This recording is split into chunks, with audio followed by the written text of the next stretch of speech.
Queridos irmãos e irmãs, a igreja celebra hoje a festa solene de Todos os Santos. A solenidade onde celebramos todos os santos em uma única celebração. E por isso a igreja omitirá o 31º domingo do tempo comum. A liturgia da palavra traz para nós como textos para reflexão.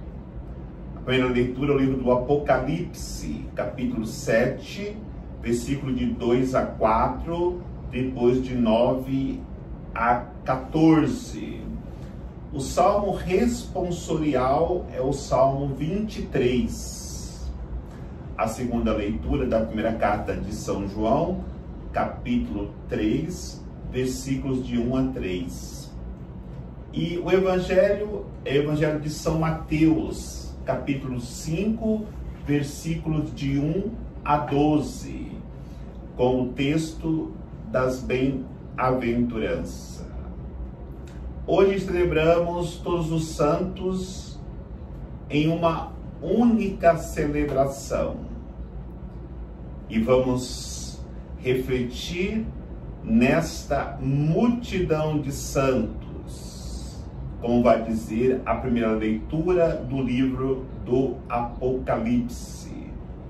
Uma multidão de povos, raças e nações que louvam a Deus porque obteram a vitória e portam esta palma da vitória.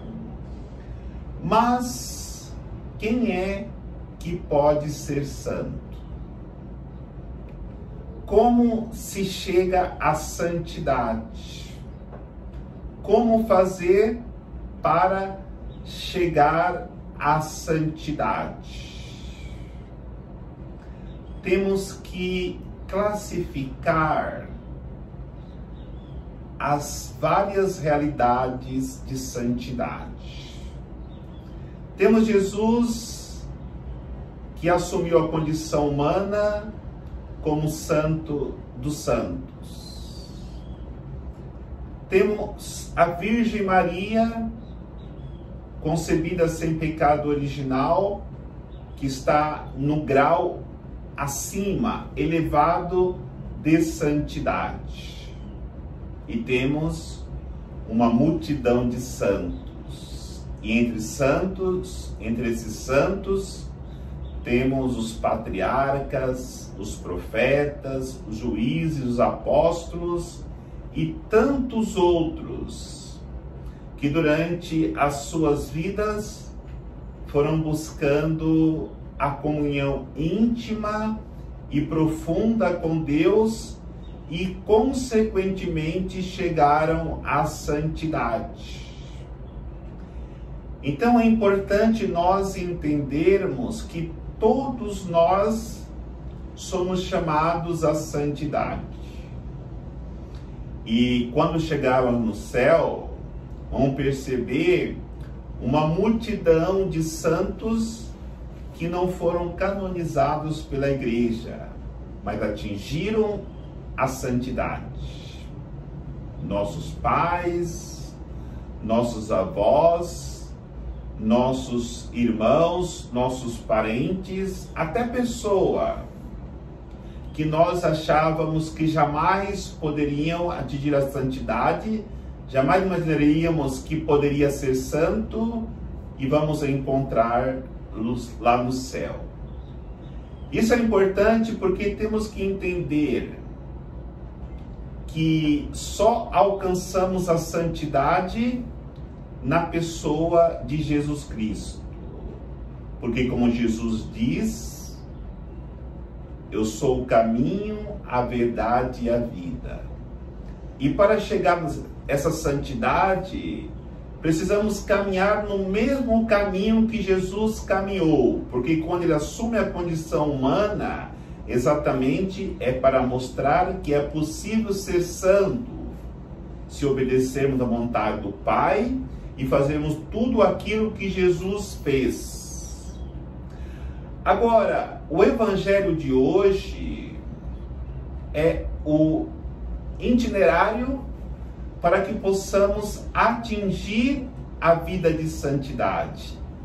As bem-aventuranças vividas por Jesus e por aqueles que viveram a santidade nos direciona para esse mesmo caminho, o caminho da perfeição. Aí, caminhando pelas bem-aventuranças, nós encontramos Jesus dizer: bem-aventurado os pobres, porque deles é o reino dos céus. Jesus viveu a pobreza em todos os sentidos da sua vida. E temos aquele que imitou Jesus de maneira plena, que foi São Francisco de Assis. Se São Francisco conseguiu atingir a santidade pela pobreza, nós também poderemos atingir a santidade por este caminho. Mas nós temos que vencer a mentalidade do mundo, porque para o mundo a pobreza é totalmente repudiada. Não! Nas bem-aventuranças, a pobreza é uma virtude. Jesus viveu a virtude da pobreza. São Francisco viveu a virtude da pobreza.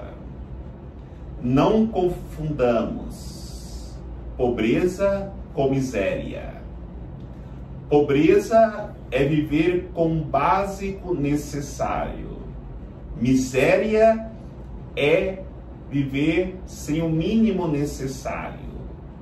Devemos, pela justiça social, condenarmos sim a miséria, mas a pobreza é uma virtude que todos devem praticá-la. Por quê? Bem-aventurados pobres, porque deles é o reino de Deus. Outra virtude, outra bem-aventurança que nos fala o Evangelho é ser manso e humilde de coração. Uma maneira pejorativa, quando falamos de mansidão e humildade, para o mundo essa pessoa que vive essa bem-aventurança é uma pessoa fraca, até qualificada como uma pessoa que todo mundo aproveita dela, uma pessoa boba. Não. A bem-aventurança da mansidão que Jesus viveu, embora todos os ataques que ele sofreu contra os seus adversários, fariseus, saduceus, doutores da lei, ele sempre demonstrou uma mansidão profunda de coração e não só ensinou aos seus apóstolos a humildade, aos seus discípulos a humildade, mas viveu sempre a humildade, procurando o último lugar, a servir os pequenos e os excluídos. Podemos colocar também nessa classificação de manso e humilde de coração Santa Teresinha do Menino Jesus. Ela foi sempre mansa, perdeu a mãe com 4 anos de idade, mas preservou a mansidão de coração. No seu sofrimento com a perda do pai, com a sua doença, sempre mansa. E na humildade, ela pôde viver das pequenas coisas, a pequena via. Nas mínimas coisas, ela com muita humildade aceitava ali o projeto de Deus. Bem-aventurados vós que chorais. Jesus chorou sobre Jerusalém em pecado. Jesus chorou sobre aquele túmulo de Lázaro, quando ele soube que Lázaro havia morrido.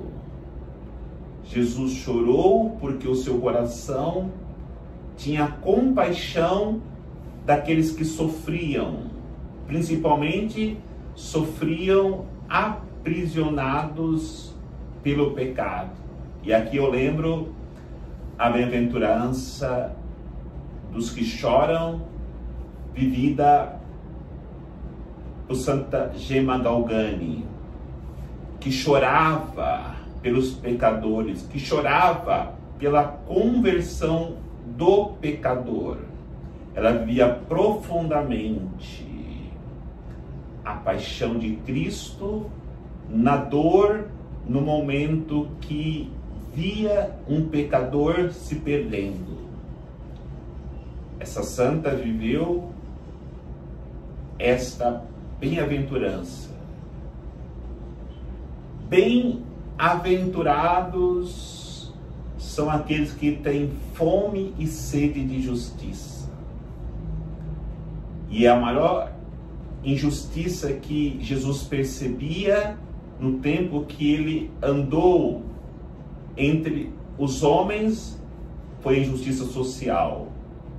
As pessoas que passavam fome, as pessoas que não tinham acesso à saúde, as pessoas que não tinham moradia, ele ia suprindo a necessidade desse povo através das curas, dos alimentos multiplicados, consolando as pessoas para que elas pudessem ter Deus como abrigo e que fossem fortalecidas pelo consolo de Deus. Aqui eu lembro outro santo para refletirmos sobre esta bem-aventurança, que é São Vicente Paula. Ali em Paris, naquela cidade grande, ele ia atrás dos pobres, tendo compaixão, porque no seu coração havia uma sede de justiça muito grande para auxiliar, ajudar aquelas pessoas que moravam pelas ruas, que sofriam na miséria, e o seu coração, cheio de justiça, não perdia tempo de auxiliar aqueles que estavam necessitados. Bem-aventurado os misericordiosos. O coração de Jesus misericordioso clama para que a misericórdia seja estendida sobre toda a face da terra e atinja todos os corações. E a misericórdia de Deus tem que agir de maneira mais profunda no coração daqueles que vivem no caminho da perdição eterna. E aqui eu lembro o cura de Ars, São João Maria Vianney, a misericórdia que ele tinha para com aquele seu povo, aquele rebanho que Deus havia lhe dado para que eles pudessem conduzir essas almas para o céu. E a misericórdia de São João Maria Vianney fazia que ele perdesse noites e noites em oração, atendendo confissão e procurando acolher os pobres, principalmente os órfãos, os abandonados. Ver a misericórdia é isso, é ir ao encontro daquele que precisa da misericórdia de Deus. E nós somos portadores dessa misericórdia de Deus. Bem-aventurados puros de coração. Jesus viu essa pureza de coração, porque Jesus sempre, jamais, diante da perseguição que ele sofria, em nenhum momento mostrou uma realidade de revolta, de ressentimento, ou nas tentações, conhecendo tentações de Jesus lá no deserto, ele deixou-se vencer para poder ir no caminho da perseguição do inimigo e assim violar a sua pureza. Jamais ele deu brecha para isso. Aí eu lembro dos pastorinhos de Fátima, São Francisco e Santa Jacinta. Deus escolhe os puros de coração para revelar os seus mistérios. E assim, Jesus fez com os pastorinhos, porque Jesus queria que eles ensinassem a humanidade para que tenhamos coração puro, como o coração de Jesus é puro. Bem-aventurados aqueles que promovem a paz. Jesus foi o grande promotor da paz. Sempre foi contra a violência, contra a guerra. E aí nós encontramos nosso santo contemporâneo, São João Paulo II, que lutou contra